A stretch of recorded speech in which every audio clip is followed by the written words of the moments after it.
Nós então temos agora o Dr. Acari, não é conhecido de ninguém.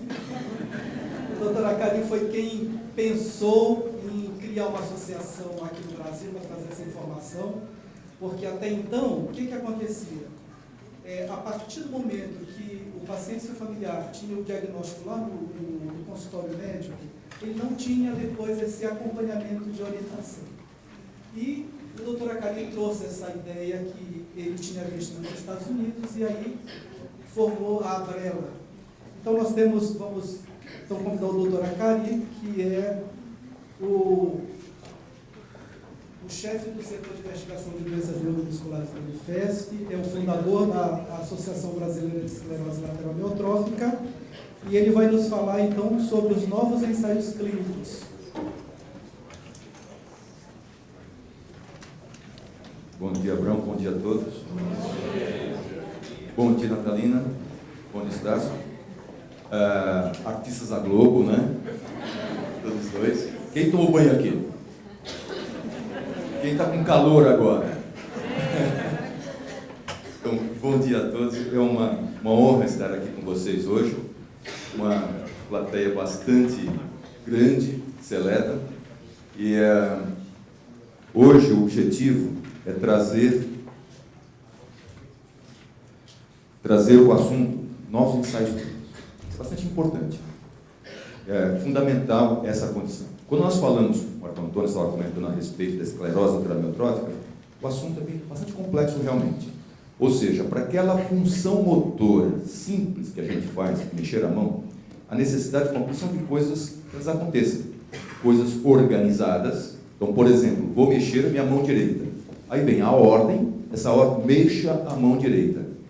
Tem, portanto, a vontade, essa vontade faz ativar o neurônio motor que está na cabeça, e aí vem uma avenida. Na verdade, são avenidas. A primeira avenida que vem do primeiro neurônio ao segundo neurônio na coluna, do segundo neurônio é o nervinho que sai, esse nervinho faz contato com o músculo, e esse estímulo chega no músculo. Aparentemente, é muito simples isso.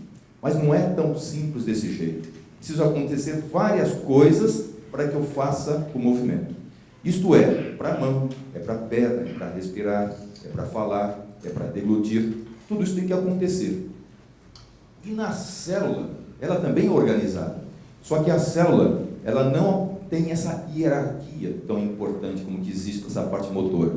Ela atua de uma forma autônoma também. Ou seja, ela tem vontade própria. Não é o marido não tem vontade própria. Logicamente, a mulher que manda. Mas alguns acham que tem vontade própria. Que aparece. As células, elas têm uma atuação própria delas, embora exista um certo controle também. E através desse descontrole depois, saindo da normalidade, é que tem um defeito. É que aparece o problema. E o defeito pode ser na via motora. Se eu tenho um defeito na via motora, fraqueza muscular. E na esclerose lateral amiotrófica, nós temos uma caracterização clínica, que é a fraqueza muscular, que é o músculo que ele murcha, fica atrófico, que é aquele tremorzinho na carne, chamado fasciculação. E temos uma outra característica. Quando eu bato o martelo, o aumento do reflexo.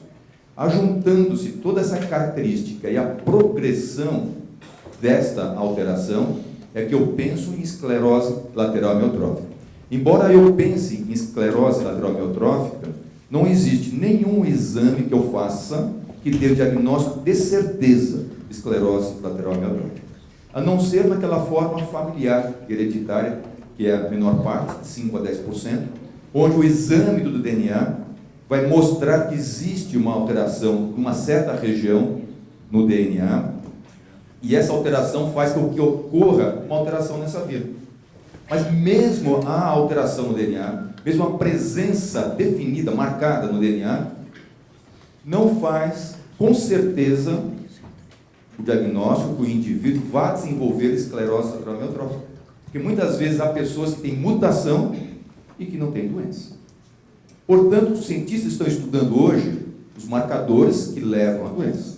E se a pessoa tem um marcador, que é o exame alterado do DNA, que levaria à doença, e certas pessoas têm esse marcador e não desenvolvem a doença aos 40, aos 50 anos, aos 60, aos 70, aos 80, Portanto, essa pessoa tem alguma coisa que protege, que faz a proteção. E assim nós estamos estudando, nós cientistas, não eu, o que a gente faz aqui na escola. Nós não somos cientistas debruçados no laboratório. E existe a molecada, no bom sentido, debruçada no laboratório, fazendo genética, biologia, bioquímica, biofísica, e essa molecada, ela está nos ensinando o que está acontecendo nessa organização dessa via e também o que está acontecendo em relação à célula da intimidade dela. Essa molecada, 24, 25, 26, 27 anos, e daí essa história do banho foi o maior ganho. Não foi o rendimento econômico. O que aconteceu fez com que essa molecada, de repente, ela acordasse para um problema e ela fala, puxa, aí é um campo interessante para eu me debruçar. É um campo interessante para eu estudar. É um campo interessante para eu me envolver. Então, não é o rendimento econômico dos R$100. É acordar a pessoa, puxa, é um campo que eu quero desenvolver. Nesse mês agora, vocês não imaginam a quantidade de pessoas que se interessaram pelo estudo da esclerose lateral amiotrófica. Esse foi o maior ganho. O RH não tem preço. O recurso humano não tem preço. Isso é a grande vantagem em relação ao banho. Muitas pessoas questionaram. Estão brincando. Deixe brincar. Nós estamos muito sérios. Aqui no Brasil a coisa está ficando muito pesada. A gente não pode brincar mais. É politicamente incorreto, é assédio sexual, é crime de injúria, crime não sei o quê. A gente não consegue brincar nem com português mais. Nem contar piada de português. Eu posso, porque eu sou. E a piada de português tem que vir com a tecla SAP para explicar o que está acontecendo. Ou contar 2 vezes. Você seria processado do meu avô, com certeza. Essa parte. Então não pode nem brincar mais. E o banho, embora algumas pessoas tenham questionado que foi uma brincadeira para alguns, mas foi uma brincadeira salutar também. E trouxe muitas pessoas. E esse trazer de pessoas é que traz informação para isso que está acontecendo em relação à esclerose lateral amiotrófica. As células no corno anterior, brincadeira, corno anterior não é o primeiro marido, tá bom? Corno anterior é a célula que está na frente da medula, que é o segundo neurônio. Essa célula que está no corno anterior, ela morre na esclerose lateral amiotrófica. Ela degenera. Agora, por que ela morre? O Marco Antônio comentou. Por que essa célula morre? Ela tem que ficar viva. Se ela não ficar viva, o músculo ele não vai funcionar. O músculo fica atrófico, o músculo fica fraco. Se ela não funcionar, se ela morrer, todas as fibras musculares que ela inerva, elas ficam atróficas. E elas ficando atróficas, elas perdem sua função. Só que o outro neurônio ao lado, ele estando vivo, o que ele vai fazer? Ele brota para aquelas células que estão atróficas. Nós não fazemos novos neurônios, mas o neurônio vivo, ele brota. E assim, ele recupera a função. É o que o fisioterapeuta faz, que o fonoaudiólogo faz, que o terapeuta ocupacional ele faz. Estimular o neurônio sobrevivente para ele inervar para aquelas fibras musculares que ficaram sem função, que ficaram atróficas. Só que na esclerose lateral amiotrófica, este neurônio que reinerva, que recupera, ele morre também, ali na frente, porque a doença é evolutiva. O que temos que fazer, portanto, é proteger os neurônios, é fazer com que esse efeito de lesionamento, de lesão, de comprometimento, ele não seja um efeito progressivo.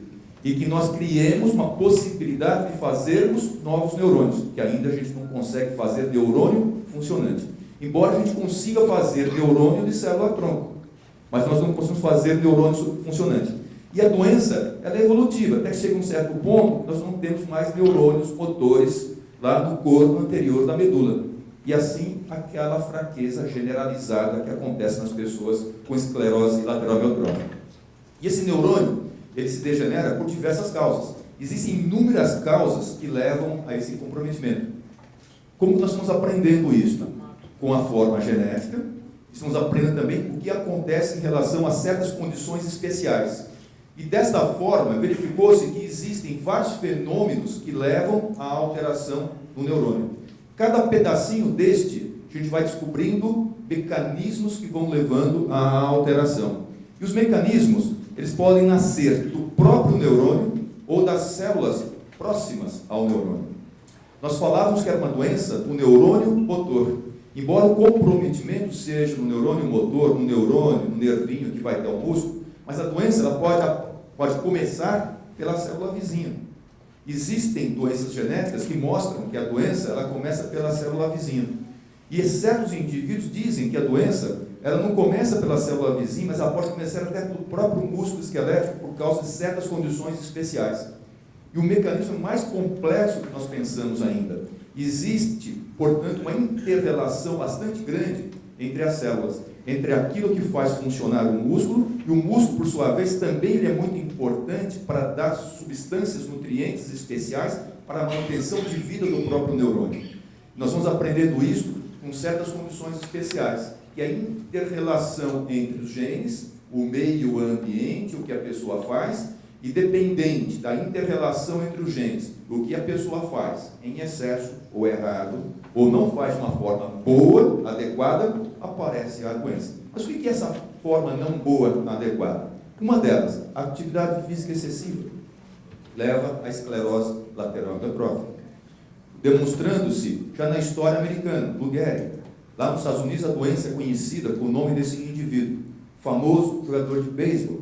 E esse indivíduo bateu todos os recordes na época de beisebol, dentre eles de partidas consecutivas jogadas sem qualquer descanso. Só que ele desenvolveu a doença antes da idade que é o comum da doença. Ele desenvolveu aos 35 anos de idade. Em 2 anos, ele estava morrendo. Será, portanto, que essa doença é uma doença que a gente deveria chamar de Lou Gehrig, realmente? Ele não representa a doença na forma como nós conhecemos, porque ela é mais comum ao redor dos seus 55 anos para frente. Mas é mais em homem. Mas aqui no Brasil, no futebol, o Washington, falecido recentemente, jogador de futebol, nós temos o Parkinson relacionado com trauma, Muhammad Ali. Nós temos Alzheimer relacionado com cabeçada, o Bellini, jogador de futebol, seleção brasileira, falecido recentemente. Então parece que o trauma excessivo também faz com que ocorram doenças degenerativas. E tem um detalhe muito interessante, aqui nas Ilhas Marianas, que está no Pacífico, aqui nós temos Japão, Filipinas, aqui o Havaí, Estados Unidos. Nas Ilhas Marianas existia uma relação bastante intensa, grave, de uma associação que o indivíduo tinha, ela, Parkinson, Alzheimer.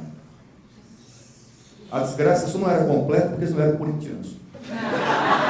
Só faltava isso. Só isso faltava. Mas no mesmo indivíduo, 3 doenças degenerativas. E a relação estava com a fonte alimentar. O que eles comiam lá? Eles comiam uma iguaria. Eles adoravam esse bichinho de ponta cabeça chamado morcego. E esse morcego, ele come um frutinho, esse frutinho que tem um aminoácido excitatório chamado BMAA, que vem do caule, que vem da raiz, que vem do aquífero, ou seja, da água, cheio de uma substância, que é uma bactéria, que faz esse aminoácido excitatório. Anos comendo, no indivíduo com uma carga genética apropriada, desenvolvimento de 3 doenças degenerativas. E aqui no Brasil nós temos certas regiões que têm mais esclerose lateral amiotrófica.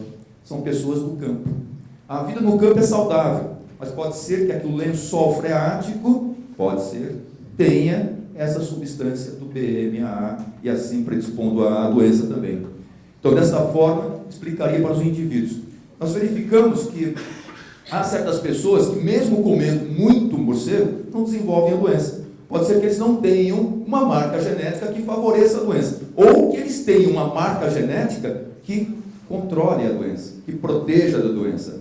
E os cientistas eles estão estudando exatamente isso, esses marcadores genéticos, o que eles fazem, como que eles podem predispor a doença e como que eles podem prevenir, como que eles podem controlar a doença. E a doença ela não é só do neurônio, ela não é só do corpo celular do neurônio, mas das células em volta também.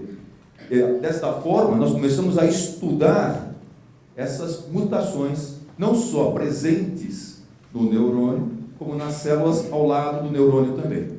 As vias que levam à alteração para a doença são inúmeras, mas o final é o mesmo. O final é sempre o centrinho, ou seja, na intimidade da célula. Todos os caminhos levam para Roma. E se eu conseguir, não importa como ela comece, não importa qual seja o mecanismo que levaria à doença, se eu conseguir prevenir, proteger o finalzinho dela, eu estou tratando a doença. Eu estou tratando do ponto de vista de prevenção, ou eventualmente de proteger o neurônio, ou fazer com que esse neurônio ele brote melhor, e se ele brotar melhor, que ele não morra. Desta forma, nós estamos procurando formas melhores para tratarmos as pessoas, não só do ponto de vista multidisciplinar, fonoaudiologia, nutrição, psicologia, fisioterapia, reabilitação, mas também entrando a molecada agora, 24, 25, 26, 27 anos, nos ensinando mecanismos protetores, mecanismos reparadores. E quando nós vamos procurar medicamentos para esclerose lateral amiotrófica, a internet está lotada de coisa. E assim nós começamos a receber um monte de informação na Abrela. Tal remédio, não sei o quê, e vão aparecendo várias coisas. Modismos em vários momentos. Nós vivemos em modismos também. Anotem um site. Esse site é um site americano, que é do FDA, que é o clinicaltrial.gov.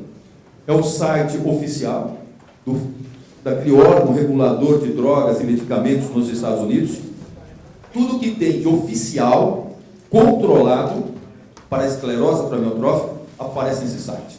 Se vocês colocarem clinicaltrial.gov, entram na página e põem esclerose lateral amiotrófica e tratamento. Vocês vão ver o que tem de investigação no momento, e tem bastante coisa. E nós recebemos uma queixa. Puxa vida, a dona Natalina, ela se queixa frequentemente. A dona Natalina, ela está conosco desde 1999. Já debutou. 15 anos, festa enorme, debutante, né, dona Natalina? Que aparece.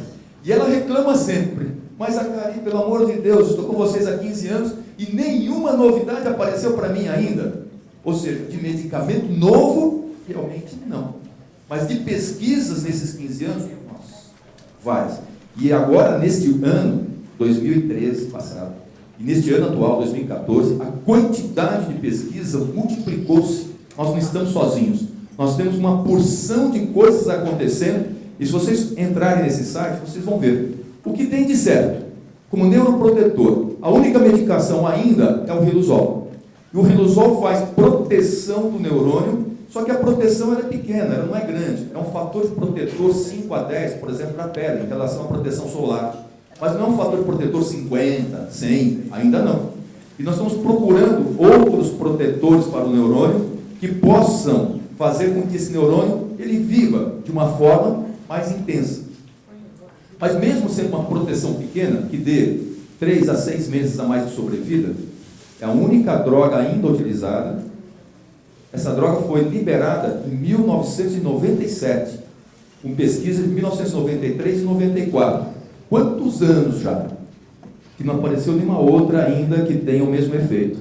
Mas nós tivemos certos momentos que ficamos entusiasmados com certas medicações que aparecem. E nós temos que tomar muito cuidado com aquilo que a gente está vendo num certo momento, do que nós estamos lendo num certo momento também. E esse cuidado é o seguinte, então, por exemplo, eu quero colocar esse cartoon. Esse cartoon são duas galinhas, galinhas pensam, tá? Tá bom? Elas pensam. Então, ontem a Lília sumiu do galinheiro, diz a galinha amarela, e a branquinha. E hoje aparece esse cara comendo uma coxinha. E elas ficam lá, coçando a cabeça, pensando o dia inteiro. Elas ficam lá. Aí no outro dia, a Lilian ela diz, a Lilian subornou o cara com comida. E a outra, para fugir do galinheiro. Cuidado com as interpretações. É o que acontece com os ensaios clínicos. Os ensaios clínicos, eles têm um viés. Eu quero que dê certo, eu quero que dê certo, eu quero que dê certo. Então tem toda uma sequência certinha para fazer, para que nós não entremos em armadilhas. Uma delas, se o aminoácido excitatório ele é o problema, se ele mata, e se eu introduzir aminoácidos que potencialmente eles controlariam esse aminoácido excitatório? O que eu tenho para isso? BCAA. Os atletas utilizam isso tudo para aumentarem a força, a atividade no dia a dia. Esse BCAA está nas dietas aí dos atletas. Só que esse BCAA tem 3 aminoácidos ramificados. E eles foram dados para os pacientes com esclerose lateral amiotrófica. Inicialmente, pensou-se que poderia ser benéfico. Entretanto, depois de um certo período de tempo de acompanhamento dos indivíduos, 429 pacientes sendo investigados, uma parte fazendo uso do aminoácido comidinha, e a outra parte usando nada, diferente, seria o placebo ou nada. E aqueles que estavam utilizando aminoácido estavam tendo 4 meses a menos de vida. Muito cuidado, se bem não fizer, mal não fará. Pode acontecer. Assim, por exemplo, o que aconteceu com um remédio chamado minociclina. Minociclina é um antibiótico para a pele, para aqueles que têm acne, aquelas que ficam feias. Esse antibiótico estava sendo utilizado. Esse grupo da Irlanda rolou 412 pacientes. E eu ficando sabendo desse ensaio clínico e como que esse antibiótico se encontrava em prateleira de farmácia, eu comecei a prescrever para os pacientes com esclerose lateral amiotrófica. 9 meses de ensaio clínico, eles tiveram que parar o ensaio clínico. Por que eles pararam? Porque estatisticamente estavam morrendo mais pessoas. Mais rápido. 6 meses. Mais rápido. E quando eles abriram o ensaio clínico, quem que estava morrendo? Os pacientes tomando a minociclina. E eu estava prescrevendo. Dando lá. Aí tive que ir atrás das receitas dos pacientes, parem de tomar imediatamente. Ou seja, algo que está na prateleira. Acelera a morte do neurônio. Então, ou seja, a coisa é um pouquinho mais complexa. Então, muito cuidado. Outro detalhe, célula-tronco. Célula-tronco, pacientes indo para a China, Düsseldorf, Colônia, Alemanha, sério, né? 2 cidades interessantes, indo para o Paraguai. E aqui tem um trabalho feito pelo pessoal da Holanda. E o pessoal da Holanda mostrou que os pacientes que foram para a China fazerem tratamento com célula-tronco, administração de célula-tronco na região motora, na região da cabeça do primeiro neurônio, 2 anos, 9 meses de sobrevida. Qual que era a sobrevida média esperada? Muito maior do que essa. Ou seja, mexeu no santuário, você pode acelerar a doença.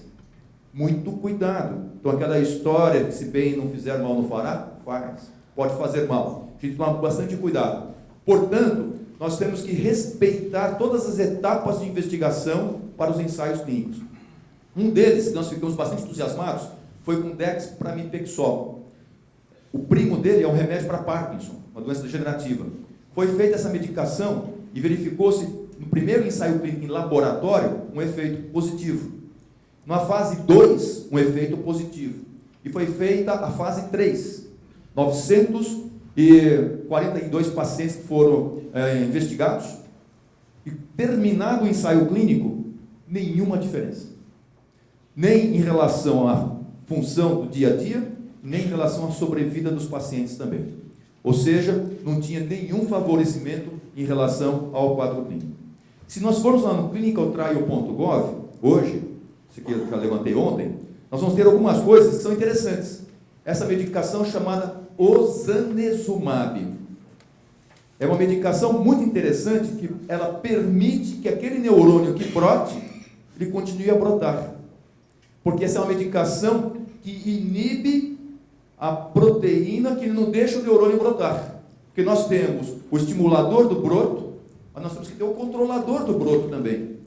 Porque se eu não tiver o controlador do broto, tem câncer. Agora, se eu controlar o estimulador do broto e não deixar virar câncer, então é remédio. Então essa medicação, ela tem essa propriedade. Já estão sendo investigadas as respostas em 294 pacientes com essa medicação.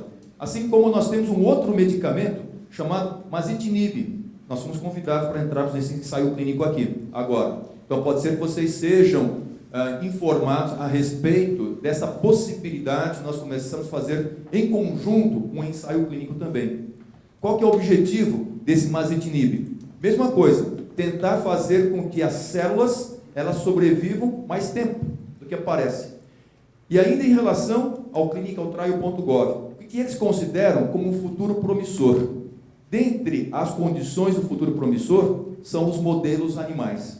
Ou seja, a forma de se reconhecer num modelo animal uma forma de esclerose lateral amiotrófica.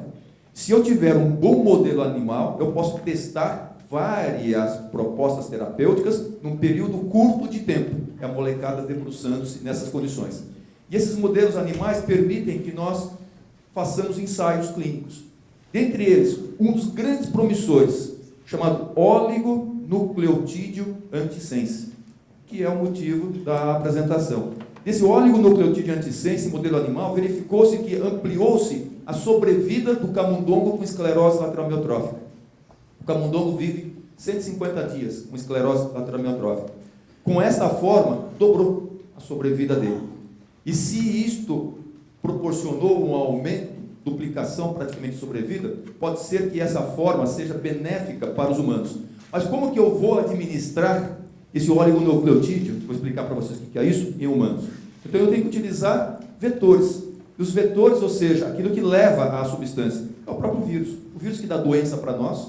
Se nós desativarmos o vírus, ele não causando doença, mas ele pode se incorporar no nosso DNA, levando a substância que seja apropriada para nós. E essa forma técnica, com essas substâncias, eu posso colocar dentro da célula fatores protetores. Eu posso colocar dentro da célula substâncias que fariam brotamento do neurônio, substâncias que impediriam a morte do neurônio. E assim está se ampliando uma potencialidade terapêutica fantástica, mais poderosa que a história da célula-tronco. E isto é bastante recente. Eu posso colocar, portanto, no corno anterior da medula, substâncias. Mas não é esperto eu pegar a agulha e jogar a substância com a agulha, porque eu machuco, hemorragia, e eu mato aquela região toda. Então eu tenho que criar um mecanismo. O mecanismo pode ser subcutâneo. Eu injeto no tecido celular subcutâneo, ou eu injeto no músculo. E por mecanismo retrógrado, veja, o neurônio ele sai lá da coluna e vai para o músculo. E retrógrado, ele voltaria para o neurônio. E assim essa substância poderia proteger. E essa molecada, ela está criando mecanismos para que essa substância ela possa chegar e incorporar-se na região que ela precisa fazer o efeito dela. Então, há várias técnicas que estão sendo criadas para se mexer no DNA. E aqui é fundamental que eu explique, olha, nós temos o DNA, naquela forma hereditária existe uma mutação no DNA. O DNA, para ele se expressar com uma forma de proteína, ele é lido para RNA, esse RNA ele é traduzido para fazer depois a proteína. Então ele é lido, traduzido para fazer a proteína. É assim que a gente faz as proteínas do nosso corpo todo. E essas técnicas estão permitindo mexer nessas regiõezinhas, e nessa mexida nessas regiões eu posso cortar, como eu posso incorporar. Eu posso colocar substâncias. E aí vem o pulo do gato para essa condição de cortar ou incorporar, para fazer com que eu trate doenças que estão presentes. E essa técnica já está presente para algumas enfermidades. Dentre elas, para a amiloidose, existem 200 estudos experimentais já presentes em relação com essa técnica. Para autismo, câncer de pele, para esclerose lateral amiotrófica, doença de Huntington, doença de Parkinson, hepatite C, até para o vírus ebola. Por causa da história do ebola agora, nós vamos ter um impacto grande. A pessoa está morrendo de medo do ebola. Ebola é aquele vírus lá na África Ocidental, que está mata muito rapidamente as pessoas. Os americanos ficaram impressionados porque um padre, um médico, eles contraíram, o padre morreu, e é uma doença muito grave. Eles estão atrás de uma forma muito rápida, ou de vacina, ou de uma modificação para eu proteger da infecção pelo ebola. Vai dar um impacto muito grande, porque a técnica é a mesma que a gente tem. E a técnica também tem sido utilizada para uma doença prima da esclerose lateral amiotrófica, que é a atrofia muscular espinhal. Nessa atrofia muscular espinhal, nós temos uma condição muito grave e uma condição não tão grave. Na condição muito grave, a criança morre antes de 1 ano de idade. Por que ela morre? Porque todas as células do corno anterior na medula, elas morrem. Tem um defeito genético que todos os neurônios morrem. E quando ela nasce, ela não tem neurônio motor, e assim ela não respira, ela não deglute, ela não se mexe. E tem uma forma menos grave, que sobram uns 20% de neurônios motores. Mas é insuficiente para que eles consigam fazer com que crianças deambulem. E tem uma forma menos grave, que sobram uns 40% dos neurônios motores. O indivíduo começa a ter uma fraqueza ao redor dos seus 8, 9, 10 anos de idade, mas ele não tem facilidade de se levantar, tem dificuldade, mas a vida é continuada. E a doença ela é lentamente progressiva, porque os neurônios sobreviventes, eles trabalham tanto que chega um certo momento que eles começam a degenerar também. E o que faz essa doença? Essa doença ela é feita por uma mutação do gene da sobrevivência do neurônio motor. Se eu tiver uma mutação no gene sobrevivente, no gene que vem do pai e da mãe, e se a criança nasce sem esse gene do pai e da mãe, não tem o gene da proteção do neurônio. E ele morre. Quando a criança nasce, não tem os genes da proteção do neurônio. Ela está relacionada, portanto, a essa condição desse gene que mantém o neurônio vivo. Mas aí vem o pulo do gato também, das espécies, para manter a espécie viva. Nós temos o gene que faz a sobrevivência do neurônio, mas nós temos um outro também que faz a sobrevivência do neurônio. Mas este é o mais importante. Ele é responsável por 90%, entre aspas, para a sobrevivência do neurônio. E esse, uns 10%. E há certos indivíduos que têm a forma grave da doença e outros não tão grave. Por que esses outros que não têm tão grave a doença, como que ela está relacionada? Ela está relacionada porque esses indivíduos, eles conseguem duplicar o outro gene. Então, eles já nascem com uma proteção maior. Então, aquela forma mais grave, eu não tenho a duplicação desse gene. Da forma intermediária, eu tenho uma duplicação só, por exemplo, que vem do pai. Naquela forma menos grave, eu tenho uma duplicação que vem do pai e que vem da mãe. Portanto, olha só a ideia. E se eu ativar esse gene SMN2 nas pessoas com esclerose lateral amiotrófica? Olha só. E se eu ativar isso? Então, essa é a técnica que as pessoas estão fazendo. Por que eles pensaram isso? Porque a doença tem muita característica comum em relação à esclerose lateral amiotrófica. Quando eu falo em atrofia muscular espinhal, eu tenho vários tipos e alguns pacientes que são catalogados como esclerose lateral amiotrófica, eles têm, na verdade, atrofia muscular espinhal. É uma alteração desse gene que aparece. E desta forma, se eu conseguir proteger o neurônio da lesão, esse neurônio, ele morre, ele morrendo fica atrófica a fibra, só que o neurônio sobrevivente dá brotamento. Se eu mantiver esse brotamento, a fraqueza, ela não é progressiva. Ela para onde ela se encontra.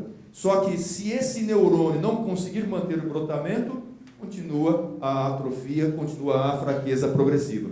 Tem mais um outro detalhe ainda. A doença, ela tem o seguinte, ela começa pela mão ou pela perna e vai afetando a célula vizinha.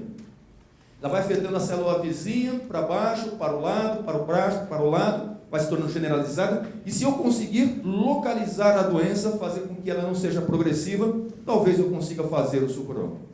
Talvez eu consiga manter a pessoa mais forte por mais tempo.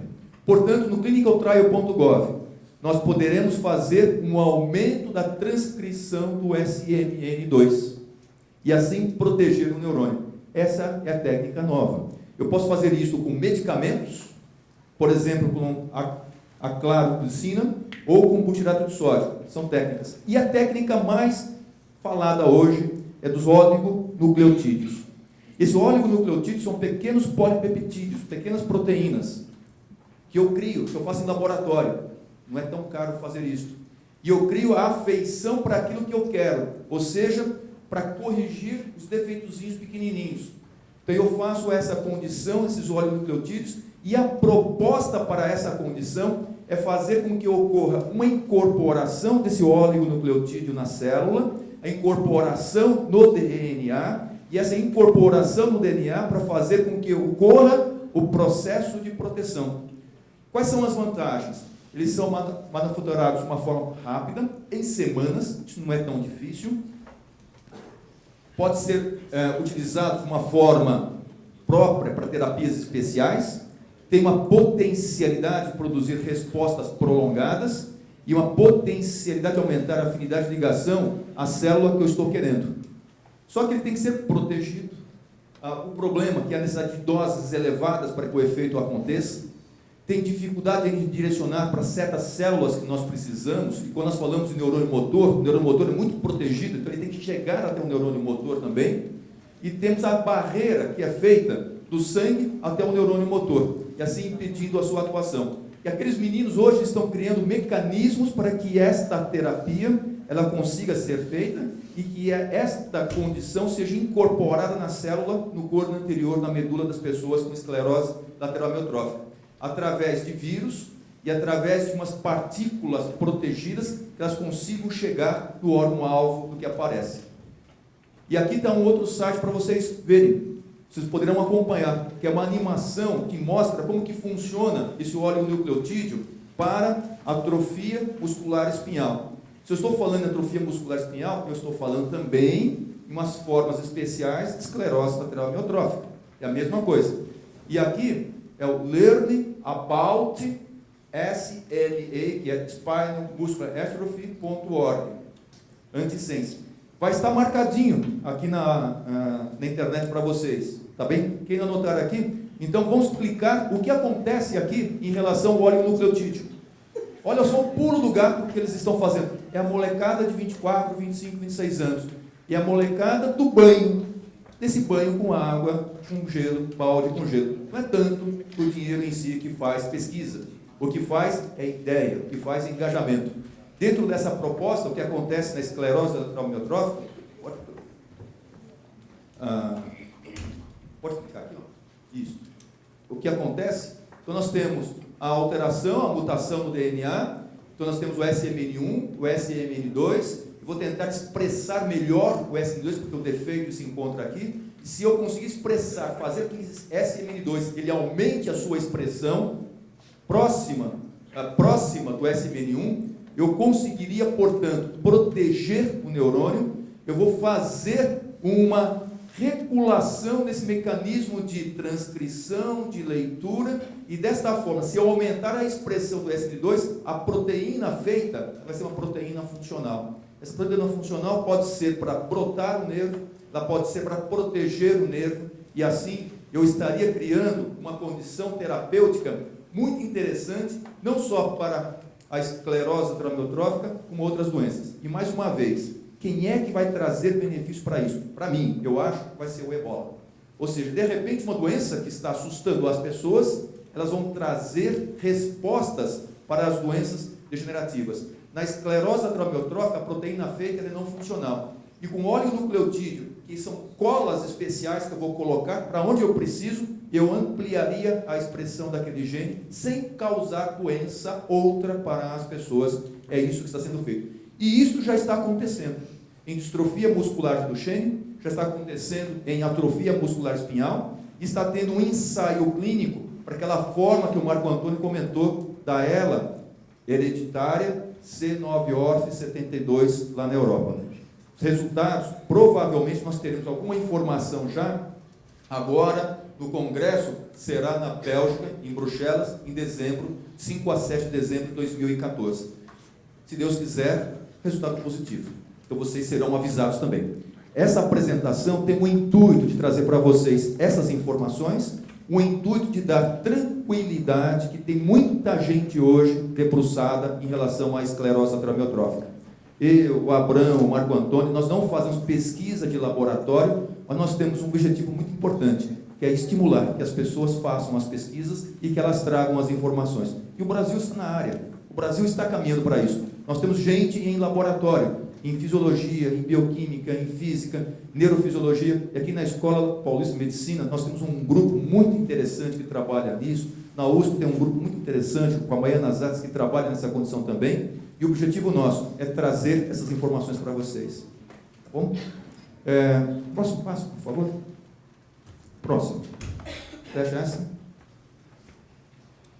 Fecha essa. Isso. Próximo. Clicar fora. Clicar. Não. Sai dela. Não sei se você consegue sair dela. Dá um ESC, cai fora dela. Isso. Entra aqui. Isso. Então, há ensaios clínicos feitos já com atrofia muscular espinhal em 24 crianças, está em fase 2. Nós não temos os resultados ainda com a administração intratecal. Eles estão jogando. Essas informações serão trazidas para vocês o mais rapidamente possível. E provavelmente também em relação à própria esclerose lateral amiotrófica. Eu não posso deixar de dar uma mensagem. Essa mensagem eu utilizo. A mensagem de fé e de esperança desse casal que está aqui ao lado de vocês, do Natalina e do seu Darcio.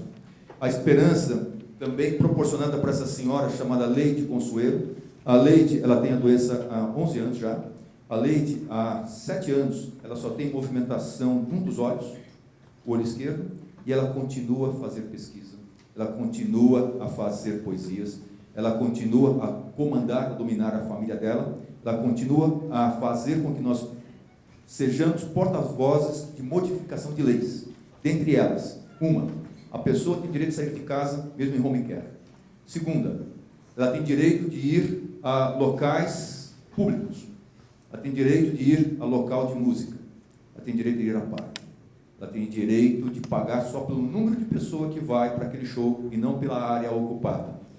A pessoa que a ajuda em casa tem direito de ocupar os espaços do prédio onde ela se encontra também. A Dona Leide, ela faz grandes modificações. Então é isso que a gente tem que fazer. Aproveitar a vida, que nós sejamos cúmplices da criação e que tenhamos um mundo melhor. Muito obrigado a vocês. Boa noite.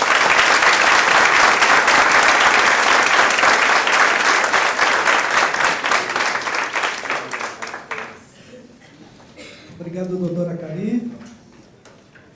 São muitas informações, né? A gente vê que a comunidade científica está pesquisando e nós estamos torcendo para que se ache a resposta e a cura para a esclerose lateral. Portanto, todos nós precisamos, pacientes e familiares, seguir as orientações dos profissionais de saúde para se manter e que, se essas novidades aparecerem, nós estejamos prontos para recebê-las, né?